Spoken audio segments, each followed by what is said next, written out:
Hallelujah, hallelujah, hallelujah. ദൂരത്തും ചാരത്തുമായിരുന്ന ദൈവത്തിന്റെ വചനം കേൾക്കുന്ന, വിവിധ രാജ്യങ്ങളിൽ വിവിധ സ്ഥലങ്ങളിലൊക്കെയുമായിരുന്ന ദൈവവചനം കേൾക്കുന്ന എല്ലാ പ്രിയപ്പെട്ടവരും കർത്താവായ യേശു ക്രിസ്തുവിന്റെ വിലയേറിയ നാമത്തിൽ എൻ്റെ സ്നേഹവന്ദനത്തെ അറിയിക്കുന്നു. അല്പസമയത്തെ ദൈവവചന ചിന്തയ്ക്ക് വേണ്ടി വെളിപ്പാട് പുസ്തകം 5-ാം അധ്യായം അതിൻ്റെ 9-ാമത്തെ വാക്യം ഇങ്ങനെ എഴുതി: പുസ്തകം വാങ്ങുവാനും അതിനെ മുദ്ര പൊട്ടിപ്പാനും നീ യോഗ്യൻ. നീ അറുക്കപ്പെട്ടു നിന്റെ രക്തം കൊണ്ട് സർവ്വഗോത്രത്തിലും ഭാഷയിലും വംശത്തിലും ജാതിയിലും നിന്നുള്ളവരെ ദൈവത്തിനായി വിലയ്ക്ക് വാങ്ങിയെന്ന് ഹല്ലേലൂയ. അപ്പോസ്തലനായിരിക്കുന്ന യോഹന്നാൻ പത്മോസിൽ വെച്ച് കണ്ട ഒരു വലിയ ദർശനത്തെയാണ് ഇവിടെ പങ്കുവെച്ച് നൽകിയിരിക്കുന്നത്. ഹല്ലേലൂയ. ഈ വചനത്തിൻ്റെ ചരിത്ര പശ്ചാത്തലങ്ങളൊന്നും ഞാൻ ചിന്തിക്കുവാൻ ആഗ്രഹിക്കുന്നില്ല. അങ്ങോട്ട് പോകാൻ നമുക്ക് സമയമില്ല, കാരണം ഇത് ചെറിയ മെസ്സേജുകളാണ്. ഇവിടെ ദൂതന്മാര് സ്തുതിയും എന്നുള്ളതാണ് വിഷയം. വീണ്ടെടുക്കപ്പെട്ട ദൈവമക്കളുടെ മഹത്വം. ഹല്ലേലൂയ. എന്നെ കേൾക്കുന്ന പ്രശ്നക്കെതിരെ സ്വർഗത്തിൽ ദൂതന്മാർ പാടുന്ന പാട്ടുണ്ട്, വിശുദ്ധന്മാർ പാടുന്ന പാട്ടുകളുമുണ്ട്. ഈ രണ്ട് പാട്ടുകളും വളരെ മധുരമുള്ളതായിരിക്കും. ഇതിനേക്കാൾ മധുരമുള്ളത് ഭൂമിയിൽ നിന്ന് കർത്താവ് രക്ഷിച്ച ജനം പാടുന്ന പാട്ടാണ്. അപ്പം സ്വർഗത്തിൽ ദൂതന്മാർ പാടുന്നു, വിശുദ്ധന്മാർ പാടുന്നു. എന്നാൽ ഭൂമിയിൽ കർത്താവായ യേശു ക്രിസ്തുവിൻ്റെ രക്തത്താൽ പാപത്തിൻ്റെ കറകളെ കഴുകി പാപശുദ്ധീകരണം പ്രാപിച്ച് വിശുദ്ധ ജീവിതം നയിക്കുന്ന ദൈവമക്കൾ ഭൂമിയിൽ നിന്ന് പാടുന്ന പാട്ടുകളും സ്തുതിയുമൊക്കെ ദൂതന്മാരും വിശുദ്ധന്മാരും സ്വർഗത്തിൽ പാടുന്ന പാട്ടിനേക്കാൾ മധുരമേറിയതാണെന്ന് വിശുദ്ധ തിരുവെഴുത്ത് വായിക്കുമ്പോൾ മനസ്സിലാക്കാൻ കഴിയും. ഹല്ലേലൂയ. അതുകൊണ്ട് ഇന്ന് പകൽ എന്നെ കേൾക്കുന്ന സ്നേഹിത, ആമീൻ. നാം ദൈവത്തെ എത്രമാത്രം സ്തുതിക്കാമോ അത്രമാത്രം ദൈവത്തെ സ്തുതിച്ചോണം. സ്തുതിക്കുന്തോറും നിങ്ങൾ ആത്മീയമായി വളർന്നുകൊണ്ടിരിക്കും. ഹല്ലേലൂയ. ഇവിടെ ദൈവവചനം പറയുകയാണ്, ഹല്ലേലൂയ, സ്വർഗത്തിൽ നിന്നുള്ള പാട്ട്, ഭൂമിയിൽ നിന്നുള്ള പാട്ട് ദൂതന്മാർക്ക്, ഹല്ലേലൂയ, ആമീൻ, സ്തോത്രം, സ്വർഗത്തിൽ പാടുവാൻ കഴിയുമെങ്കിൽ ഭൂമിയിൽ വീണ്ടെടുക്കപ്പെട്ട ദൈവമക്കള് ഭൂമിയിൽ സദാസമയവും നമ്മൾ ദൈവത്തെ പാടി സ്തുതിച്ചുകൊണ്ടിരിക്കണം. മരണം ഏത് സമയത്തെന്ന് നമുക്കറിയില്ല. മരണം എങ്ങനെ വരും, ഏത് രൂപത്തിൽ, ഏത് ഭാവത്തിൽ വരുമെന്നും നമുക്കറിയില്ല. അതുകൊണ്ട് ലഭിച്ച സമയത്തെ നഷ്ടപ്പെടുത്തി കളയാതെ, ആമേൻ, നാം ഇവിടെ നിന്ന് ദൈവത്തെ പാടി സ്തുതിക്കുമ്പോൾ അത് തേനിനേക്കാൾ മധുരമുള്ളതായി മാറും. നമുക്കറിയാം, ഹല്ലേലൂയ, ചില ദൈവമക്കളൊക്കെ എന്നോട് പറഞ്ഞിട്ടുണ്ട്, പാസ്റ്റേ, ഇന്ന് ആരാധനയിൽ വലിയ സന്തോഷമായിരുന്നു, ദൈവത്തെ പാടി അങ്ങോട്ട് സ്തുതിച്ച് പരിശുദ്ധാത്മാവിൻ്റെ പ്രവൃത്തി വെളിപ്പെട്ട് കഴിഞ്ഞപ്പോൾ എന്ത് ചെയ്തു, ഹൃദയത്തിനകത്തെ വേദനകളും ദുഃഖങ്ങളും സങ്കടങ്ങളും എല്ലാം മാറി, നിരാശകളെല്ലാം മാറി, ആമേ, ശരീരം മറന്ന് ജഡം മറന്ന് ദൈവത്തെ സ്തുതിപ്പാൻ കഴിഞ്ഞെന്ന് പറയുന്ന സഹോദരന്മാരെ ഞാൻ കണ്ടിട്ടുണ്ട് കേട്ടോ. ഞാനൊരിക്കൽ കാസർഗോഡ് ഒരു മീറ്റിങ്ങിന് കടന്നു പോയപ്പോഴേ, അല്ലൊരു പകൽ മീറ്റിംഗ് നടക്കുക, ഉപവാസ പ്രാർത്ഥനയാണ്. അതിനകത്തൊരു 10 വയസ്സുള്ള ചെറുക്കനുണ്ട്, അല്ലൊരു കുട്ടിയുണ്ട്. അവൻ നന്നായിട്ട് ദൈവത്തെ സ്തുതിക്കുന്നവൻ. ഞാൻ ചില പ്രാർത്ഥന വിഷയങ്ങളൊക്കെ പറഞ്ഞു കഴിഞ്ഞപ്പോൾ അവൻ ചാടി അങ്ങ് പ്രാർത്ഥിച്ചു. അപ്പോൾ എനിക്ക് ഭയങ്കര അതിശയമായി. ആ മീറ്റിങ്ങിൽ ഒരുപാട് ആളുകളുമുണ്ട്. പക്ഷേ ഈ കുട്ടിയുടെ ഉള്ളത്തിലേക്ക് പെട്ടെന്ന് ആ പ്രാർത്ഥന വിഷയം കടന്നു ചെന്ന് കഴിഞ്ഞപ്പോൾ അവൻ ദൈവത്തെ സ്തുതിക്കാൻ തുടങ്ങി, ദൈവത്തെ മഹത്വപ്പെടുത്താൻ തുടങ്ങി. അവൻ്റെ പ്രാർത്ഥന ഞാൻ കേട്ടപ്പോൾ എനിക്ക് മനസ്സിലായി, അവിടെ ഇരിക്കുന്ന എല്ലാവരെക്കാളും പ്രാർത്ഥനയിൽ ശക്തനാണെന്ന് എനിക്ക് മനസ്സിലായി. ചില ആളുകളൊക്കെ അങ്ങനെ ആകട്ടോ, കുഞ്ഞുങ്ങളൊക്കെ, നിങ്ങൾക്കറിയാം, നിങ്ങൾ ചില കുഞ്ഞുങ്ങളെ കണ്ടിട്ടില്ലേ, ദൈവം അവരുടെ ഉള്ളിൽ ശക്തമായി തീയിട്ടിട്ടുണ്ട് കേട്ടോ. എന്ത് തീ? ആത്മാവിൻ്റെ തീയാ. ചില കുഞ്ഞുങ്ങളുടെ ചില സമയം ചില സഹോദരന്മാരുടെ ചില കൗമാരക്കാരുടെ ഉള്ളിലൊക്കെ ദൈവം പരിശുദ്ധാത്മാവിൻ്റെ തീയിട്ടിട്ടുണ്ട്.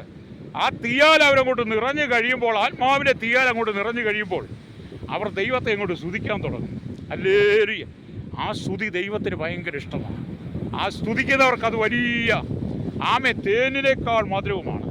ഭൂമിയിൽ നിന്ന് സ്വർഗത്തിലേക്ക് പോകുന്ന ഓരോ വിശുദ്ധന്മാരുടെ അനുഭവങ്ങൾ വ്യത്യസ്തപ്പെട്ടതായിരിക്കും. ഹല്ലേലൂയ.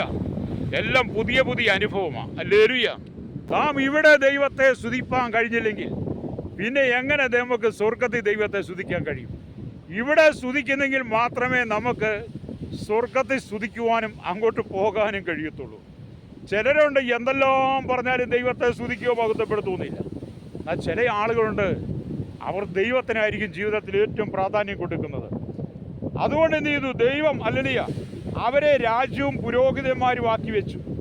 അല്ലെങ്കിൽ ഞങ്ങളുടെ ദൈവത്തിന് അവരെ രാജ്യവും പുരോഹിതന്മാരും ആക്കി വെച്ചു, അവർ ഭൂമിയിൽ വാഴുന്നു എന്നോ ഒരു പുതിയ പാട്ട് അവർ പാടുന്നെന്ന് വെളിപ്പാട് പുസ്തകം 5-ാം അധ്യായം 9-10 വാക്യങ്ങൾ വായിക്കുന്നുണ്ട്. ഇവിടെ ഞാൻ പറഞ്ഞതിൻ്റെ കാരണം, നമ്മൾ ഈ ഭൂമിയിലായിരിക്കുമ്പോൾ നമ്മുടെ സമയത്തെ നമ്മൾ നഷ്ടപ്പെടുത്തി കളയാതെ ലഭിച്ച സമയത്തിനകത്ത് നാം ദൈവത്തിന് എത്രമാത്രം സ്തുതി കൊടുക്കാൻ കഴിയുമോ അത്രമാത്രം സ്തുതി സ്തോത്രങ്ങളും കൊടുത്ത് ദൈവത്തോട് ചേർന്നിരിക്കണം. മരിച്ചവരും മൗനതയിൽ ഇറങ്ങിയവരാരും ദൈവത്തെ സ്തുതിക്കുന്നില്ലെന്നാ, നാമോ ഇന്നു മുതൽ എന്നേക്കും ദൈവത്തെ സ്തുതിക്കുന്നു എന്നാണ് 115-ാം സംഗീതത്തിന് അവസാന വാക്യമൊക്കെ. അപ്പം മരിച്ചവർക്കും മൗനതയിൽ ഇറങ്ങിയവർക്കും ദൈവത്തെ സ്തുതിക്കാൻ കഴിയത്തില്ല. എന്നാൽ ജീവനോടെ ഇരിക്കുന്ന എനിക്കും നിങ്ങൾക്ക് എന്ത് ചെയ്യും? ദൈവത്തെ സ്തുതിക്കാൻ കഴിയും. അതുകൊണ്ട് നമ്മുടെ സമയം വേസ്റ്റാക്കി കളയാതെ, പാഴാക്കി കളയാതെ, പൊട്ടച്ചൊല്ലും കളിവാക്കും ചീത്തത്തരവും പറഞ്ഞ് മൊബൈലും കണ്ട് ടി വിയും കണ്ട് സീരിയലും കണ്ട് സിനിമയും കണ്ട് ആമേൽ അയൽവക്കത്ത് പോയി നുണയും പറഞ്ഞ് കുറ്റാരവും പറഞ്ഞ് നിൻ്റെ സമയത്തെ നീ നഷ്ടപ്പെടുത്തി കളയാതെ നീ ദൈവത്തെ സ്തുതിക്കുന്നെങ്കിൽ ഹല്ലേലൂയ, ആ സ്തുതിയുടെ മഹത്വം മുഴുവൻ നിൻ്റെ ജീവിതത്തിലും കുടുംബത്തിലും നിൻ്റെ തലമുറയിലേക്കും അത് വർദ്ധിക്കുവാൻ തുടങ്ങും. ഹല്ലേലൂയ. അപ്പം നീ അവരെ ദൈവത്തെക്കാൾ അല്പം മാത്രം താഴ്ത്തി തേജസ്സും ബഹുമാനവും അവരെ അണിയിച്ചിരിക്കുന്നു. നിൻ്റെ കൈകളുടെ പ്രവൃത്തികൾക്ക് നീ അവരെ അധിപതിയാക്കി സകലത്തെയും അവൻ്റെ കാൽ കീഴാക്കിയിരിക്കുന്നു എന്ന് സങ്കീർത്തനം 8-5 8-5 വാക്യങ്ങൾ കാണാൻ കഴിയും. ഹല്ലേലൂയ. അപ്പോൾ ഇവിടെയും ദൈവത്തിന് കൊടുക്കുന്ന മഹത്വമാണ്. ഹല്ലേലൂയ. അപ്പോൾ എങ്ങനെയെല്ലാം ദൈവത്തെ സ്തുതിക്കാൻ, അങ്ങനെയെല്ലാം നാം ദൈവത്തെ സ്തുതിക്കണം. ഇവിടെ നമുക്ക് അതിന് അവസരം തന്നിരിക്കുക ദൈവം. അപ്പം ഭൂമിയിൽ കർത്താവായ യേശു ക്രിസ്തുവിന്റെ വീണ്ടെടുപ്പ് പ്രാപിച്ച് രക്ഷിക്കപ്പെട്ട സകല വിശുദ്ധന്മാരും തങ്ങൾക്ക് ലഭിച്ച സമയത്തെ ദൈവത്തിന് വേണ്ടി പ്രയോജനപ്പെടണം. ഏറ്റവും വലിയ ദൂതന്മാർ പോലും രക്ഷയ്ക്ക് വേണ്ടി കാത്തിരിക്കുന്നവരുടെ ജോലിക്കായി സേവകാത്മാക്കളായിരിക്കുന്നു എന്നാണ്. ഇത്രയും വലിയ കൃപ നൽകിയ ദൈവത്തെ നാം എങ്ങനെ സ്തുതിക്കാതിരിക്കും? പാപത്തിൻ്റെ അധമ പാതാളത്തിൽ കിടന്ന, പാപത്തിൻ്റെ ചുഴിയിൽ കിടന്ന, സമാധാനമില്ലാതെ സന്തോഷമില്ലാതെ ജീവിതത്തിൽ നിരാശയും ഇരുളും കൊണ്ട് നിറയപ്പെട്ട് കിടന്ന, ശാപത്തിനടിമകളായി തീർന്ന, ദുർമന്ത്രവാദ ദുർസേവകൾക്കൊക്കെ വിധേയപ്പെട്ട് മരിച്ചാൽ മതി എന്ന് പറഞ്ഞ് ജീവിതം തന്നെ വേണ്ടെന്ന് വെച്ച എത്രയോ പേർ. അങ്ങനെയുള്ളവരുടെ ജീവിതത്തിലൊക്കെ ദൈവം നന്മ നൽകുമ്പോൾ എന്ത് ചെയ്യണം? നമ്മൾ ദൈവത്തെ അങ്ങ് സ്തുതിച്ചു തുടങ്ങണം കേട്ടോ. ഹല്ലേലൂയ. എത്ര വലിയ പോരാട്ടങ്ങൾ വന്നാലും, ഹല്ലേലൂയ, എത്ര വലിയ പ്രതിസന്ധികൾ വന്നാലും നമ്മൾ ദൈവത്തെ അങ്ങ് മഹത്വപ്പെടുത്തണം. പോരാട്ടമുണ്ട്, പ്രശ്നമുണ്ട്, നിങ്ങളുടെ കുടുംബത്തിൽ പ്രശ്നമുണ്ട്, ജീവിതത്തിൽ പ്രശ്നമുണ്ട്, നിങ്ങളുടെ ജോലി പ്രശ്നമുണ്ട്, നിങ്ങൾ കടന്നു പോകുന്ന എല്ലാ മേഖലയിലും പ്രശ്നമുണ്ട്. ഇല്ലെന്നൊന്നും ഞാൻ പറയുന്നില്ല. എനിക്ക് ഒരുപാട് പ്രശ്നങ്ങളുണ്ട്. ഈ ഒരുപാട് പ്രശ്നങ്ങളുള്ളപ്പോഴും ഞാനിപ്പോൾ ഈ പ്രാർത്ഥിക്കുന്ന സമയം എന്ന് പറഞ്ഞാൽ നട്ടുച്ച സമയം. നട്ടുച്ച സമയത്ത് കടയോരത്താണ് ഈ പ്രാർത്ഥിക്കുകയും പ്രസംഗിക്കുകയൊക്കെ ചെയ്യുന്നത്. Amen hallelujah. എന്തുകൊണ്ടാണ്? ദൈവം എനിക്ക് തന്ന സന്തോഷം ഞാൻ പങ്കുവെക്കുക. അത് നിങ്ങൾക്ക് അനുഗ്രഹമായി തീരട്ടെ എന്നാണ് ഞാൻ ആഗ്രഹിക്കുന്നത്. ഏറ്റവും വലിയ ദൂതന്മാർ പോലും രക്ഷയ്ക്ക് വേണ്ടി കാത്തിരിക്കുക ജോലിക്കാരാണെന്നാണ് വേദപുസ്തകം പറയുന്നത്. ഇത്രയും വലിയ കൃപ നൽകിയ ദൈവത്തെ നാം സ്തുതിക്കാതിരിക്കും. അതുകൊണ്ട് ദാവീദ് പറയുക, ദൈവത്തിൻ്റെ നഗരത്തിൽ അവൻ്റെ വിശുദ്ധ പർവ്വതത്തിൽ കോപ വലിയവനും അത്യന്തം സുസ്ഥിരമാകുന്നുവെന്ന് ആമേ സങ്കീർത്തനം 48:1 കാണും. ആമേ സ്തുതികളിന്മേൽ വസിക്കുന്നവരെ നീ പരിശുദ്ധനാകുന്നുവല്ലോ എന്ന് സംഗീതം 22:3. അവൻ സ്വർഗ്ഗത്തിൽ നിന്ന് ഇറങ്ങി വന്ന് നമുക്ക് വിടുതൽ നൽകും. നാം ഇങ്ങനെ ദൈവത്തെ സ്തുതിക്കുമ്പോൾ നമ്മുടെ ദൈവം സ്വർഗ്ഗത്തിൽ നിന്ന് ഇറങ്ങി വന്ന് നമുക്ക് വിടുതൽ തരും. ഹല്ലേലൂയ. പുസ്തകം വാങ്ങുവാനും അതിൻ്റെ മുദ്ര വെടിപ്പാനും നീ യോഗ്യൻ. നീ അർക്കപ്പെട്ടു നിന്റെ രക്തം കൊണ്ട് സർവ്വഗോത്രത്തിലും ഭാഷയിലും വംശത്തിലും ജാതിയിലുള്ളവരെ ആമേൻ ദൈവത്തിനായി വിലയ്ക്ക് വാങ്ങിയതേ നിങ്ങൾ ദൈവത്തെ സ്തുതിക്കണം. പരിശുദ്ധ ഞങ്ങളുടെ നല്ല ദൈവമേ, സ്വർഗ്ഗീയ പിതാവേ, സകല ജനത്തെയും ദൈവരങ്ങളിൽ ഏൽപ്പിക്കുകയാണ്.